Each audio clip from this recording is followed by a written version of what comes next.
ជំរាបសួរបងប្អូនទាំងអស់គ្នាឥឡូវនេះខ្ញុំកំពុងតែស្ថិតនៅសន្តាគារ Residence សុខាភ្នំពេញហើយថ្ងៃនេះក្រុមការងារពេទ្យយើងបានចូលរួមនៅក្នុងកម្មវិធីតោះចាប់យក Digital តោះបងប្អូនទាំងអស់គ្នាអញ្ចឹងយើងទៅទស្សនាកម្មវិធីទាំងអស់គ្នា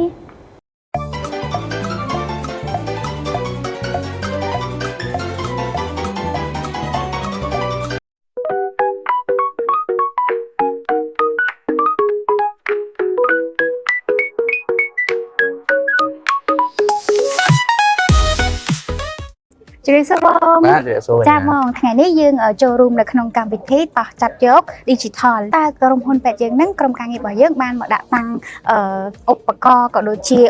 ផលិតផលផ្សេងទៀតដែលមាននៅក្នុងក្រុមហ៊ុនពេទ្យយើងនឹងតើមានអ្វីខ្លះអញ្ចឹងបងជួយបង្ហាញទៅដល់ទស្សនិកជនរបស់យើងក៏ដូចជាបងប្អូនរបស់យើងឲ្យគាត់បានដឹងផងដែរបាទអរគុណកញ្ញាអញ្ចឹងសម្រាប់ពេទ្យយើងថ្ងៃនេះក្នុងកម្មវិធីតោះចាប់យក Digital ដោយរៀបចំឡើងអំពីក្រសួងសេដ្ឋកិច្ចនិងហិរញ្ញវត្ថុអញ្ចឹងពេទ្យយើងក៏បានដាក់តាំងជាមួយនឹងផលិតផលរបស់យើងក៏ដូចជាទាក់ទងជាមួយនឹងកម្មវិធីដែលយើងមានជួយគ្រប់គ្រងទៅលើ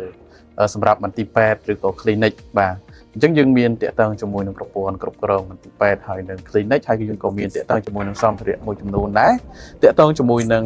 device ភ្ជាប់ជាមួយនឹងបាទប្រព័ន្ធគ្រប់គ្រងមន្ទីរពេទ្យរបស់យើងហើយយើងមានទាក់ទងជាមួយនឹងម៉ាស៊ីនprint តាក់ទងជាមួយនឹងកងដៃម៉ាស៊ីន print sticker ថ្នាំបាទម៉ាស៊ីន print បោះពុម្ពកាតហើយយើងក៏មានតាក់ទងជាមួយនឹងប្រភេទកាតបាទប្រភេទកាតរបស់យើងហើយតាក់ទងជាមួយនឹងប្រភេទกระดาษបាទกระดาษ print sticker ថ្នាំក៏ដូចជា print កងដៃនេះឯងហើយយើងក៏មានតាក់ទងជាមួយនឹង product ជាច្រើនទៀតសម្រាប់ពេទ្យយើងដែលអាចជួយគ្រប់គ្រងទៅដល់មន្ទីរពេទ្យឬក៏ clinic ដែលអាចជួយ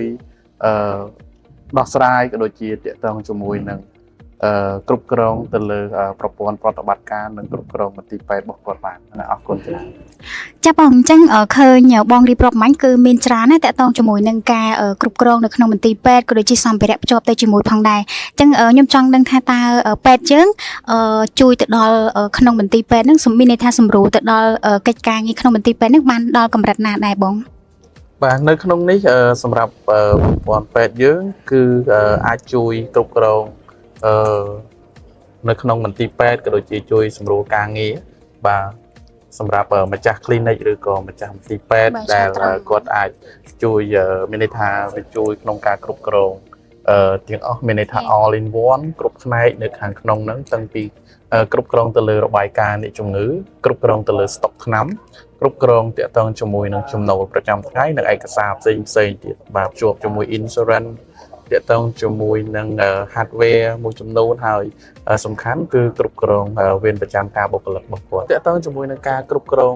បុគ្គលិកនេះគឺយើងសំដៅទៅលើការគ្រប់គ្រងវត្តមានចេញចូលបាទរបស់បុគ្គលិកគ្រប់គ្រងស៊ីតបាទតាក់ទងជាមួយនឹង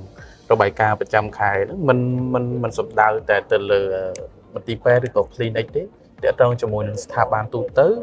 ក៏គាត់អាចប្រើប្រាស់ជាមួយនឹងពេទ្យយើង BMS បានដែរដោយយើងមានប្រព័ន្ធ system ពេទ្យយើង BMS គឺសម្រាប់គ្រប់គ្រងវត្តមានបុគ្គលិកបាទចេញចូលម៉ោងធ្វើការរបស់គាត់ដោយ scan QR code ឬក៏ scan face បាទ